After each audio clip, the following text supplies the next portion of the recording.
L'histoire commence par une présentation de Maison, qui jongle actuellement avec un emploi à temps partiel en tant qu'avocat. Dans les premières scènes, il est plongé dans une vieille photographie datant de l'époque où il était membre des forces spéciales américaines. Avant d'exercer son métier d'avocat à temps partiel, Maison était un soldat hautement qualifié des forces spéciales. Dès l'enfance, il a nourri une forte passion pour le combat, défendant toujours ses amis les plus faibles. Ce dévouement l'a conduit à suivre une formation militaire aux États-Unis, puis à être sélectionné pour faire partie de l'équipe des forces spéciales. Un jour, Maison se voit confier la mission d'éliminer le président de Polonia, une nation africaine peuplée majoritairement de latinos. Le président en question était connu pour le traitement sévère qu'il réservait à ses citoyens. Alors que Maison se rendait à Polonia, l'hélicoptère qui le transportait, lui et son équipe, a été attaqué par des forces fidèles au président de Polonia. Il a finalement décidé de quitter l'armée et travaille depuis comme avocat à temps partiel. Après un moment de réflexion sur son passé, Maison part rapidement accompagner sa fille à l'école. En chemin, celle-ci lui dit qu'une de ses amies l'ennuie. Maison lui suggère de se défendre et lui propose, en plaisantant, d'utiliser une tactique ludique pour faire revenir son amie à la raison. Après avoir déposé sa fille, Maison se rend à son bureau, où reçoit la visite inattendue de son ancien patron militaire, Sébastien. Sébastien lui explique qu'il veut que Maison accompagne un journaliste américain en mission. D'abord hésitante quant à son désir de s'éloigner des armes et des combats, Maison se laisse tenter par l'offre de Sébastien, qui lui propose un salaire généreux, surtout lorsqu'il mentionne que la mission se déroulera en Polonie. Sébastien précise que la seule responsabilité de Maison sera d'escorter la journaliste Clara, qui doit interviewer l'impitoyable président de Polonia.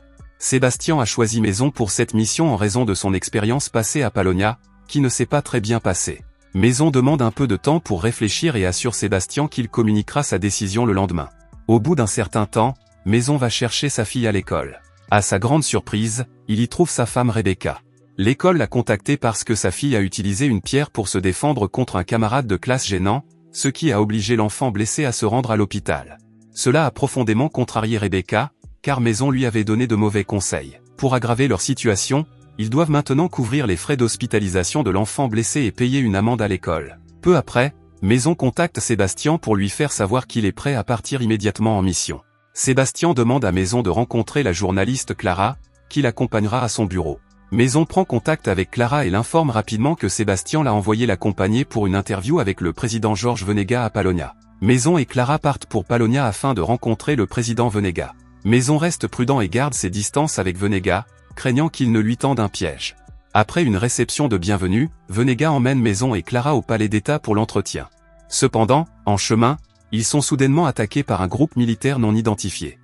Maison réagit rapidement et parvient à vaincre tous les assaillants. Soupçonnant d'abord Wenéga d'être à l'origine de l'attaque, ce dernier jure qu'il ne s'agit pas de ses hommes et qu'il semble le poursuivre lui aussi.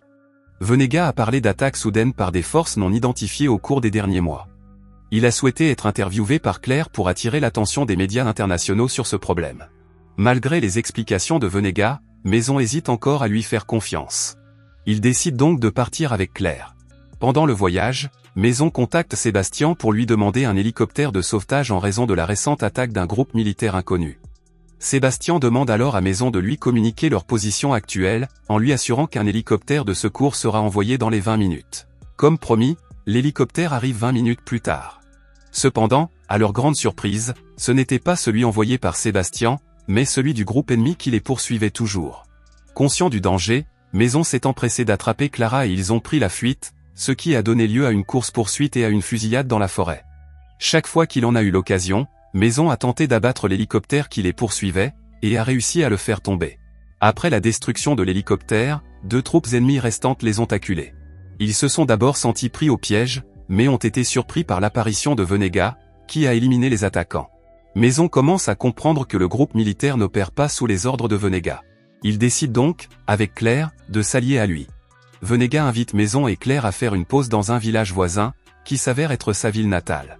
Un mercenaire nommé Mike reçoit un appel téléphonique d'un homme mystérieux qui lui demande de retrouver Wenéga, ainsi que Maison et Clara. Quelques heures plus tard, Clara se prépare à interviewer Wenéga à l'aide du téléphone portable de Maison et tous les villageois se rassemblent pour assister à l'entretien. Pendant l'entretien, Claire demande pourquoi Wenéga a la réputation d'être dur avec son peuple. Wenéga a expliqué qu'il s'agissait de mensonges et de calomnies, soulignant l'amour et le soutien des villageois à son égard. Wenéga a mentionné la ressource précieuse appelée l'Ani dans le pays, que les grandes puissances mondiales étaient désireuses d'obtenir. Les accusations constantes d'un gouvernement sévère venaient de ces grandes puissances qui voulaient renverser le gouvernement de Polonia pour avoir accès au Lani. Cependant, Venega était déterminé à ne pas se laisser faire et jura de protéger son pays à tout prix. Les villageois ont applaudi et même Maison a commencé à croire en Venega. Après l'entretien, tout le monde décide de rester au village. Clara et Maison se sont retrouvés à partager une chambre et, en raison du physique musclé de Maison, elle l'a dragué. Cependant, Maison a respectueusement refusé ses avances, pensant à sa famille qui l'attendait avec impatience à la maison. Le lendemain, Maison s'est adressée à Venega pour lui demander quel était l'instigateur des attaques incessantes dont il faisait l'objet. Venega suggère à Maison de poser la question à la personne qui lui avait initialement confié la mission. Maison s'est immédiatement tournée vers Sébastien, car c'est lui qui l'avait chargé d'accompagner Clara. Au cours de leur conversation, Sébastien révèle qu'il a délibérément choisi Maison pour protéger Clara, anticipant de nombreuses attaques. Maison demande alors quelles sont les forces militaires responsables des attaques. Sébastien a précisé que les assauts orchestrés étaient l'œuvre de grandes puissances mondiales au sein de l'Union africaine. Leur objectif était de renverser le gouvernement de Polonia en éliminant Venega. En outre, l'Union africaine s'était associée au neveu de Venega, Jorge Mendes, qui occupait le poste de vice-président, dans le but d'écarter Venega du pouvoir. Après avoir appris cela, Maison a finalement réalisé l'innocence de Venega et est maintenant déterminée à le protéger également. Peu après cette révélation, un groupe de mercenaires dirigé par Mike apparaît soudainement dans le village. Mike a été enrôlé par l'Union africaine pour retrouver Venega. Il a immédiatement pris le chef du village en otage, le pressant de révéler où se trouve Venega. Pour éviter que le chef du village ne soit blessé, Venega s'est rendu à condition que tous les autres villageois restent en sécurité. Cependant, alors que Mike est sur le point d'emmener Venega, Maison et Clara arrivent à cheval et organisent le sauvetage de Venega. Une course-poursuite s'engage, qui aboutit à la capture de Clara, tandis que Maison et Venega continuent de courir pour échapper à Mike. Après s'être aventurés dans la forêt, Venega commence à raconter à Maison un incident passé. Il s'agissait d'un hélicoptère des forces spéciales américaines qui avait été abattu par des mercenaires de l'Union africaine dans cette même zone de la forêt. Réalisant que les forces spéciales américaines mentionnées par Venega étaient en fait ses propres troupes, Maison a compris que les attaquants étaient des mercenaires de l'Union africaine et non les hommes de Venega. Rempli de culpabilité, Maison a eu du mal à trouver les mots pour exprimer à quel point il était désolé d'avoir mal jugé Venega en tant que méchant. Venega a alors suggéré à Maison qu'il serait prêt à s'échanger contre Clara, car elle n'avait aucun lien avec le conflit de leur pays. Ensuite, Venega a emmené Maison chez son ami Smith. Arrivé chez ce dernier, Venega lui demande de l'aider à faciliter un échange entre lui et Claire, qui est toujours détenue par le groupe de Mike.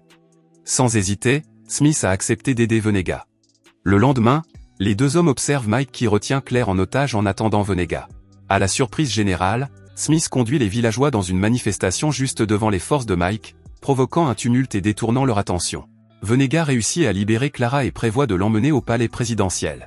Avant de partir, il a lancé une invitation à Maison, lui demandant de le rejoindre car il avait l'intention de se rendre en direct du palais présidentiel pour partager la véritable histoire avec le monde entier. De son côté, Mendes se détendait dans le palais présidentiel, pensant que Venega avait déjà été tué. Contre toute attente, Venega est arrivé avec Claire et Maison au moment où le perfide commandant des forces de Polonia s'est présenté, tentant d'attaquer Venega et provoquant une fusillade. Venega finit par prendre le dessus sur le commandant et Mendes est mortellement blessé. Peu après, d'autres soldats sont arrivés, pointant leurs armes sur leur propre président, Venega. Ces soldats pensaient que Venega avait tué Mendes et le commandant. Venega a raconté en détail toute la séquence des événements et sa narration a été confirmée par les enregistrements vidéo du téléphone de Clara. Cela a permis de convaincre les soldats qu'il disait la vérité. Quelques instants plus tard, Mike et ses mercenaires ont lancé une attaque soudaine sur le palais présidentiel, déclenchant une bataille féroce entre les mercenaires de l'Union africaine et les forces de Polonia. Dans le chaos de la bataille, Maison se retrouve dans une situation difficile avec Mike. Au bout d'un certain temps, Maison et les forces de Polonia reçoivent l'aide de Sébastien et de ses troupes, et finissent par vaincre les forces de Mike. Quelques jours plus tard, la vérité sur le président Venega de Polonia est diffusée sur les chaînes de télévision internationales. Le monde entier reconnaît désormais que Venega, le président de Polonia, est une personne vraiment bonne, injustement accusé par des individus cupides cherchant à exploiter les ressources naturelles du pays. À la maison, Rebecca, qui regarde les actions héroïques de son mari à la télévision, éprouve un immense sentiment de fierté pour Maison, l'avocat à temps partiel qui a sauvé une nation entière. Maison rentre enfin chez lui et reçoit une chaleureuse accolade de Rebecca. Il reçoit également des nouvelles encourageantes de Sébastien, qui a envoyé à Maison un paiement pour la mission de 5 millions de dollars. Rebecca est ravie, sachant que les soucis financiers appartiennent désormais au passé. Si vous avez aimé la vidéo et que vous souhaitez aider la chaîne à grandir, laissez un like, un commentaire et abonnez-vous.